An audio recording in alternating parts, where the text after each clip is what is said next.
Student हम पढ़ रहे थे मिलिट्री पावर के रूप में कि अमेरिका की मिलिट्री पावर बहुत ज़्यादा है और उन्होंने बहुत सारे ऑपरेशन चला के दुनिया को दिखा भी दिया कि उसका कोई चैलेंज नहीं है। उसके बाद जो इकोनॉमिक पावर है वर्ल्ड की, उसमें भी एक महत्वपूर्ण रोल है। महत्वपूर्ण क्या है, एक डोमिनेशन पार्ट है अमेरिका का। स्ट्रक्चरल पावर के रूप में हम पढ़ेंगे कि ये होता है संरचनात्मक मतलब आपके देश में रोड कैसे हैं, आपके देश में इंफ्रास्ट्रक्चर बिल्डिंग कैसी है, स्कूल्स कैसे हैं, हॉस्पिटल्स कैसे हैं, एयरक्राफ्ट्स या एयरलाइंस कैसी है। तो इस तरह का जो स्ट्रक्चरल ढांचा होता है वो कैसा है, और वो बेस्ट है। वर्ल्ड के best hospital in America, world के बेस्ट स्कूल्स, कॉलेजेस, यूनिवर्सिटीज़ सब अमेरिका में हैं। रोड यूनिवर्सिटी में पब्लिक गुड का मतलब जो जनता को सुविधाएं चाहिए, बिजली की फैसिलिटी, पानी की फैसिलिटी, वो हम तो सोच भी नहीं सकते, उससे परे है। ठीक है ना। तो स्ट्रक्चरल हेजेमनी पावर कैसी अमेरिका की। The second notion of hegemony is very different from the first. जो सेकंड नोशन हेजेमनी का वो डिफरेंट है फर्स्ट से। फर्स्ट में तो आपने उसकी मिलिट्री पावर ही देखी है। It emerges from a particular understanding of the world economy. इसे हम वर्ल्ड इकोनॉमी के रूप में समझ सकते हैं। The basic idea is that an open world economy require a hegemon और dominant power to support its creation and existence. देखो इसमें क्या है कि वर्ल्ड की जो इकोनॉमी है वो एक डोमिनेंस एक व्यक्ति का चाहती है, ताकि जो एक दूसरे से संबंध हम स्थापित करते हैं, ट्रेड ट्रीटीज समझौते हम करते हैं, उनमें उनका एक सुपरवाइजर हो कि हमने दो देशों ने समझौते किए और उन समझौतों का सुपरविजन करने वाला एक डोमिनेशन रखने वाला देश होना चाहिए, कोई भी पावर होनी चाहिए। तो ऐसा अमेरिका है जो विश्व की जो इकोनॉमी है उसमें सुपरविजन का भी काम करता है, डोमिनेटर का भी काम करता है। The hegemon must possess both the ability and the desire to establish certain norm for order and must sustain the global structure. और हेजेमोन एक ऐसी पावर होनी चाहिए जिसके पास एबिलिटी तो हो डोमिनेशन स्थापित करने की, साथ में इच्छा भी रखता हो। जैसे बहुत सारे देश हैं, स्विट्जरलैंड जैसे देश, उनमें इकोनॉमिक पावर बहुत है लेकिन वो डिजायर नहीं है कि डोमिनेशन करे वर्ल्ड में, ताकि ग्लोबल जो स्ट्रक्चर है, जैसे यूएनओ बना ली है, वर्ल्ड ट्रेड सेंटर है, वर्ल्ड बैंक है या आईएमएफ जैसी संस्थाएं हैं, ऐसे ग्लोबल स्ट्रक्चर पर एक सुपर पावर का डोमिनेंस होना जरूरी है। The hegemon usually does this to its own advantage but often to its relative detriment. कई बार हेजेमोनी जो होता है वो अपने ही फायदे के लिए इनका प्रयोग करता है। जैसे जो ग्लोबल संस्थाएं हैं, यूएन जैसी, वर्ल्ड बैंक जैसी, WHO जैसी या WTO जैसी संस्थाएं हैं, उनका प्रयोग अमेरिका ने सदैव अपने हितों के लिए किया है, इसमें कोई शक नहीं है। As it is competitor take advantage of the openness of the, और लेकिन साथ में ऐसा क्या है, जब ओपन होती हैं ये, इस तरह की इकोनॉमी ओपन होती है, तो उनका फायदा दूसरी जो वर्ल्ड में पावर्स है उनको भी मिलता है। ऐसी बात नहीं है कि अमेरिका को लाभ मिलता है, दूसरी जो भारत जैसे देश हैं, चाइना जैसे देश हैं, इस ओपन मार्केट का फायदा उठाते हैं। Hegemony in the second sense is reflected in the role played by US in the providing global public goods. दूसरा एक रोल जो हेजेमनी दिखती है वो पब्लिक गुड्स में दिखती है। पब्लिक गुड्स का मतलब होता है एक व्यक्ति जो सार्वजनिक सेवाएं अपने देश में प्रयोग करता है, जैसे हॉस्पिटल की फैसिलिटी है, फ्रेश एयर, इवन रोड की फैसिलिटी है, पब्लिक एजुकेशन की है, कम्युनिकेशंस की हैं।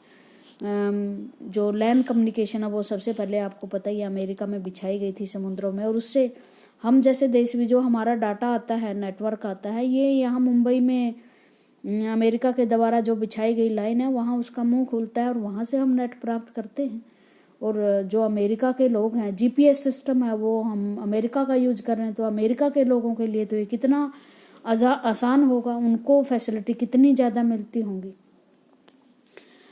सी लेंस का प्रयोग, सी रूट्स हैं, जितने भी सी रूट्स हैं दुनिया में उन पर सब पर डोमिनेंस है अमेरिका का। वो उसके जहाज कहीं से कहीं भी गुजर सकते हैं, फ्री ट्रेड कर सकता है वर्ल्ड इकोनॉमी में वो।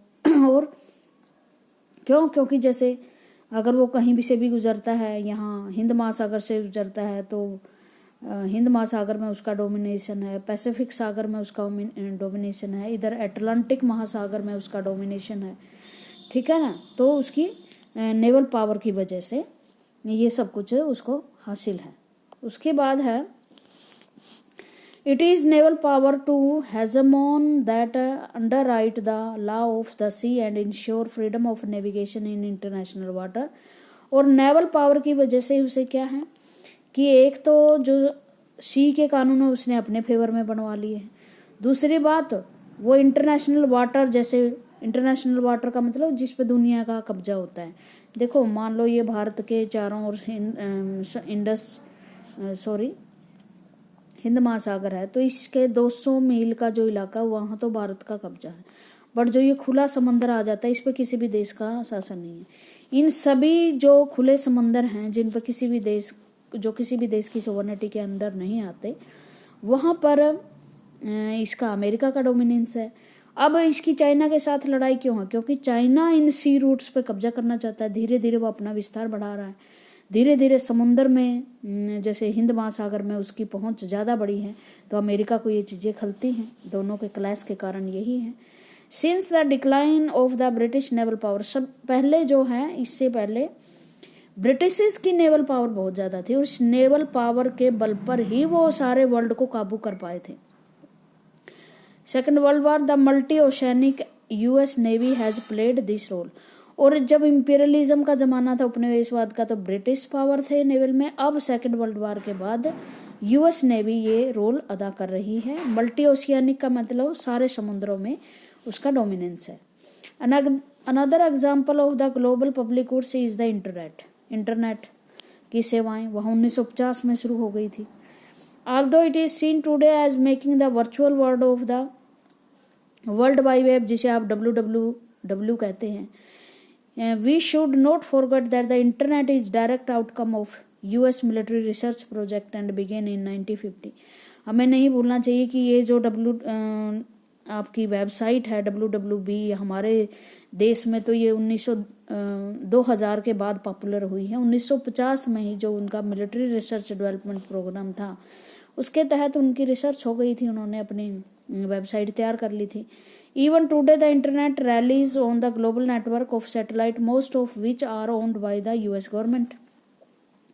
और क्योंकि इंटरनेट सैटेलाइट के बेसिस काम करता है, तो ये सारे सैटेलाइट जो हैं वो अमेरिका के हैं, वहीं से जो दूसरे देश है वो ग्रहण करते हैं, और इससे पैसा भी बहुत कमाता है America. As we know the US is present in all part of the world. तो हम जानते हैं कि जो USA है वो सारे विश्व में फैला हुआ है आज। तो उसके बावजूद जो है sector of the world economy and in all area of technology, economy में, टेक्नोलॉजी में हर जगह USA आपको दिखाई देगा। The US share of the world economy remain on enormous 21%। सारे वर्ल्ड की इकोनॉमी में अकेले US का 21% शेयर है। मतलब सारे विश्व के 100 रुपए हैं तो 21 रुपए उनमें से अकेले अमेरिका के हैं। 210 देशों में से देख लो ये हाल है, 219 के करीब देश हैं। The US also account for almost 14% of the world trade if intra-European Union trade is included in the world trade data। सारे व्यापार देश जो वर्ल्ड में व्यापार होता है उसका 14% अकेला इंट्रा यूरोपियन यूनियन ट्रेड को अगर हम लगाएं तो उसमें 14% इसकी हिस्सेदारी है। This is not a single sector of the world economy in which an American film does not feature in the top 3 list. और ऐसा कोई भी सेक्टर नहीं है, मारुति कोई भी कार बनाने की फैक्ट्री, कोई भी बाइक बनाने की, कोई भी एयरलाइंस की, कोई भी एजुकेशन संस्था हो जिसके टॉप 3 में अमेरिका के संस्थान नहीं आते। एजुकेशन की लिस्ट निकाल लीजिए, ऊपर वाले जो 40-45 संस्थान होते हैं वो अमेरिका के होते हैं। अब एक आध चाइना का आने लगा है। भारत के तो हाँ 57, 58, 78 नंबर पे तो आ ही जाते हैं। चलो अच्छा है इतने भी, It is important to remember that the economic preponderance of US is inseparable from its structural power. और इकोनॉमिक अबंडेंस भी वहाँ क्यों है? क्योंकि स्ट्रक्चरल पावर बहुत ज़्यादा है, प्रोडक्शन हो सकता है वहाँ. Which is the power to shape the global economy in a particular way. After all, the Bretton Woods system एक ये व्यापारिक समझौते हुआ करते थे. उसके बाद वर्ल्ड ट्रेड ऑर्गेनाइजेशन बना दी थी WTO, set up by the US after the second world war के बाद ब्रेटन वुड संस्था बना गई थी. ये जो इकोनॉमिक एक्टिविटीज़ थी देशों की उनको रेगुलाइज करती थी. Still constitute the basic structure of the world economy. Thus we can regard that the world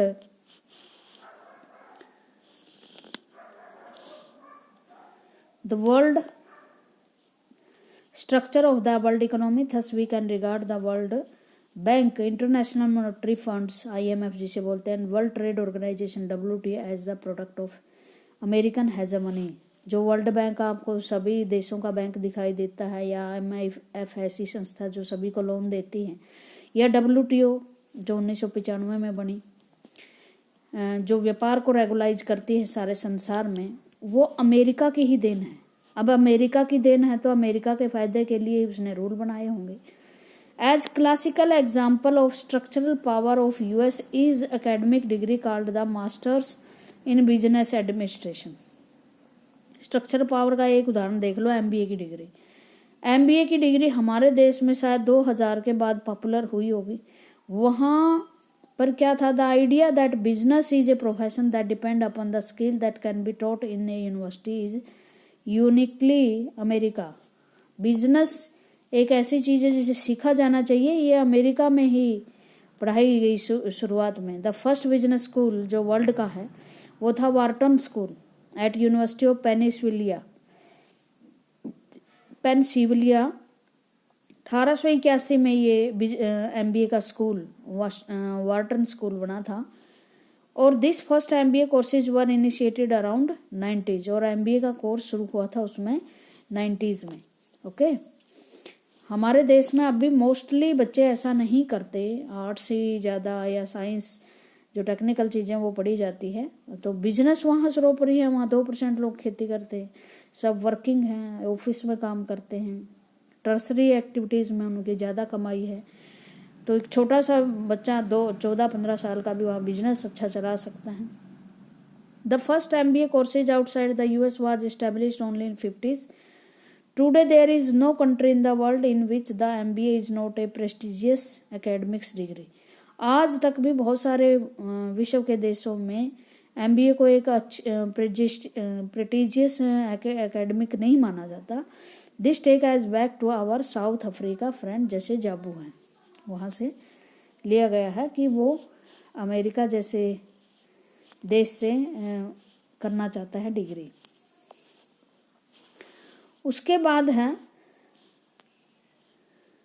hegemony as the soft power. ये तो हार्ड पावर के रूप में हमने हेजमनी पढ़ी है. अब हम सॉफ्ट पावर के रूप में, सॉफ्ट पावर में जैसे आपकी आइडियोलॉजी, आपकी विचारधारा, आपका लाइफस्टाइल, आपका कल्चर, ये सब आते हैं. आपका खाना पीना, आपकी ड्रेसिंग सेंस, पार्टियाँ, क्लब, मतलब जो जीवन से रिलेटेड होती हैं चीज़ें, वो सॉफ्ट पावर में आती हैं. मूवीज़, सिंगिंग, स्टोरीज, ये सॉफ्ट पावर है. It would, however, be a mistake to see US hegemony is purely military and economic terms without considering the ideological or the cultural dimension of US hegemony. ये गलत होगा कि हम सिर्फ military power के रूप में, इकोनॉमिक पावर के रूप में US की ताकत को देखें, बल्कि हमें इसे विचारधारा और कल्चरल, सांस्कृतिक रूप से भी हेजेमनी के रूप में देखनी चाहिए. This third sense of hegemony is about the capacity of manufacturing consent. Here, hegemony implies classes ascendancy in the social, political, and particularly ideological sphere. ये न केवल आपका मतलब इकोनॉमी में या मैन्युफैक्चरर कंसेंट होता है कि आप उनकी चीज़ों को कितना स्वीकार करते हो, और हेजेमनी रखता है चाहे वो सामाजिक, पॉलिटिकल या आइडियोलॉजिक मायने में हो। Hegemony arise when the dominant classes और कंट्री, हेजेमनी कब पैदा होती है, जब मान लो किसी विशेष धर्म, जाति, लैंग्वेज का डोमिनेंस हो किसी विशेष देश में। जैसे हिंदी का है भारत में, सबसे ज़्यादा वास्ट बोली जाने वाली भाषा है। तो इस तरह से अमेरिका की जो लाइफ है, सामाजिक कल्चरल लाइफ, वो विश्व में हेजमोन कर रही है आजकल। Win the consent of dominant classes by persuading the dominant class to view the world in a manner favourable to the extensity of the dominant class. ये कहता है कि वो कल्चर जो बड़ी डोमिनेंट क्लास के द्वारा अपनाई जाती है, वही फिर क्या है जो छोटे उनको देख देख के अपना लेते हैं। Adapted to the world of the field of world politics, this notion of hegemony suggests that a dominant power deploy not only military power but also ideological resources to shape the behavior of competing and lesser power। मतलब एक dominant power की ideology या style, lifestyle या culture जो उसके दूसरे laser power है, कम शक्तिशाली देश हैं या कम शक्तिशाली समाज है या उससे कंपटीशन रखने वाले समाज है, वो भी अपना लेते हैं। तो ये डोमिनेंस हो जाता है आइडियोलॉजिकल लेवल पे। जैसे आप देखते हैं कि किसी ने शादी में ऐसे कपड़े पहने हुए हैं और बहुत अच्छा, तो जो लेसर क्लास के लोग हैं या कम पैसे वाले हैं या कुछ भी, वो सोचते हैं कि नहीं भाई, हमें ऐसा ही स्टाइल करना चाहिए, ऐसे ही कपड़े पहनने चाहिए। The behaviour of this weaker country is influenced in the way that favour the interest of the most powerful country. और कई बार जो अनडेवलप कंट्री हैं या कम पावरफुल देश हैं, वो मोस्ट पावरफुल देशों की नकल करने, इमिटेट करने लगते हैं, उनका अनुसरण करने लगते हैं। जैसे बहुत सारे यूएसएसआर से अलग हुए देशों ने किया। ठीक है। Consent, in other words, goes hand in hand with and it often more effective than, कि साथ साथ चलने की कोशिश करना। The predominance of the US in the world today is based not only on its military power and the economic power but also on its cultural presence। तो US का जो डोमिनेंस है वो न केवल मिलिट्री लेवल पर बल्कि cultural level पर भी है।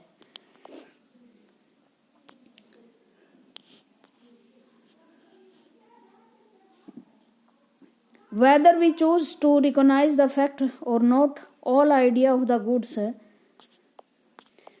life and personal success, most of the dream of individual and society across the globe। जैसे कुछ ना करो आप, कुछ ना देखो, और डेमोक्रेटिक शासन सबसे पहले अमेरिका में आया, लोगों ने, सारे विश्व ने वही अपनाया। लिखा हुआ कॉन्स्टिट्यूशन सबसे पहले अमेरिका में आया, सक्सेस। सब सारे देशों ने आज लिखा हुआ कॉन्स्टिट्यूशन अपनाया। फंडामेंटल राइट्स अमेरिका के संविधान में दिए गए, सारे देशों के संविधान में दिए गए। जुडिशरी वहाँ इंडिपेंडेंट है, वो जुडिशरी वहाँ इंडिपेंडेंट हुई। अपनी मर्जी से अपने लाइफ को निर्धारित करने का अधिकार ये वहाँ के नागरिकों को मिला, वर्ल्ड के सभी देशों ने दे दिया। जबकि भारत जैसे देश में तो इस बात में बड़ा कॉन्फ्लिक्ट है। आज भी जो रूढ़िवादी देश लोग हैं हमारे देश में, ये कहते हैं ये गलत दिया हुआ है। अगर आप जात पात के बंधन तोड़कर शादी विवाहें करते हैं तो लोग इसको कानून के इरेलीवेंस मिलते हैं। भाई कानून हमारे समाज के रेलिवेंस नहीं है। बट अमेरिका या जो सक्सेसफुल डेमोक्रेसी है उनको देखते हुए हमने ये अधिकार दिए। ठीक है। तो उसके बाद है अच्छी life, personal success, most of the dream of the individual and society across the globe.